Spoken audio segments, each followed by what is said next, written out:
News for nation, मैं हूं आपके साथ धीरेन्द्र। इसमें पटना से एक बड़ी खबर आ रही है। बाहुबली विधायक, मोकामा के बाहुबली विधायक अनंत सिंह को पटना उच्च न्यायालय से जमानत मिल गई है। इस समय की सबसे बड़ी खबर, बिहार विधानसभा के सबसे चहेते विधायक में से एक मोकामा के बाहुबली विधायक अनंत सिंह को दुलारचंद यादव हत्याकांड केस में जमानत पटना उच्च न्यायालय ने दे दिया है। अब जो उम्मीद लगाई जा रही है कि आज शाम से लेकर कल तक अनंत सिंह जेल से बाहर आ जाएंगे। गौरतलब है कि राज्यसभा चुनाव के मद्देनजर 4 दिन पहले मतलब 16 तारीख को अनंत सिंह जेल से बाहर आए थे, मतदान किया था, मीडिया कर्मियों से बात किया था और उस दिन अपनी पॉलिटिकल पारी को लेकर एक बड़ी घोषणा उन्होंने की थी कि अब हम चुनाव नहीं लड़ेंगे, आने वाला जो चुनाव होगा वो शायद मेरा बेटा लड़े।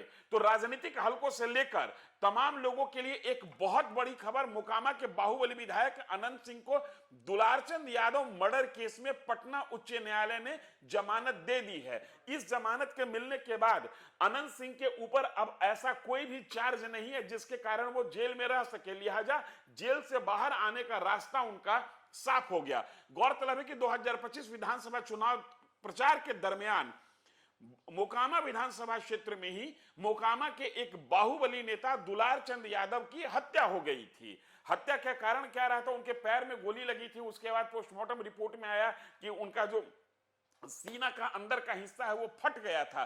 कुछ लोग ऐसा भी बताया कि उन पर गाड़ी चढ़ा दी गई थी। ये तमाम चीजें चलती रही और चुनाव के दरमियान मतदान के पहले ही अनंत सिंह को दुलारचंद यादव हत्या केस में हिरासत में ले लिया गया था। उस समय से लेकर आज तक अनंत सिंह जेल में थे, लेकिन आज 19 मार्च 2026 को पटना हाई कोर्ट ने अपनी प्रथम पाली में ही मतलब आज के सेशन के फर्स्ट हाफ में ही मोकामा के बाहुबली विधायक अनंत सिंह को जमानत दे दी। एकमात्र केस जो उनके पीछे उनके साथ था जिसके कारण वो जेल में रह रहे थे वो था Dularchand Yadav murder case. Dularchand Yadav murder case में पटना उच्च न्यायालय ने मोकामा के बाहुबली विधायक अनंत सिंह को जमानत दे दी है। हम फिर से एक बार दोहरा रहे हैं, जिस घटनाक्रम के कारण उनको जेल जाना पड़ा था वो था कि 2025 विधानसभा चुनाव के दरमियान मोकामा में चुनाव प्रचार के दरमियान मोकामा के स्थानीय बाहुबली नेता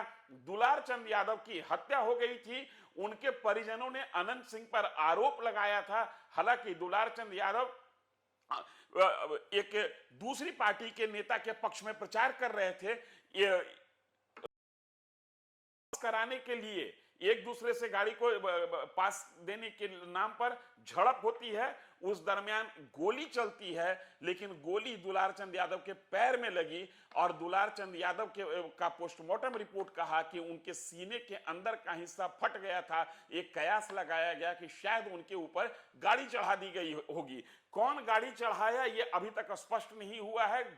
किसके बंदूक से निकली हुई गोली दुलारचंद यादव के पैर में लगी थी ये भी स्पष्ट नहीं हो पाया। लेकिन मतदान के पहले ही वहां के स्थानीय विधायक अनंत सिंह को पुलिस ने हिरासत में ले लिया था और तब से लेकर आज तक इस मामले में अनंत सिंह जेल में थे। आज 19 मार्च 2026 को पटना उच्च न्यायालय ने मोकामा के बाहुबली विधायक को दुलारचंद यादव मर्डर केस में जमानत दे दी है। अब अनंत सिंह के समर्थक ये उम्मीद कर रहे हैं कि आज शाम से लेकर गुरुवार शाम से लेकर शुक्रवार तक मतलब अगले 24 घंटा के अंदर अनंत सिंह जेल से बाहर आ जाएंगे। इस समय की ताजा खबर और सबसे बड़ी खबर यही कि मोकामा के बाहुबली विधायक को दुलारचंद यादव मर्डर केस में जमानत मिल गई है।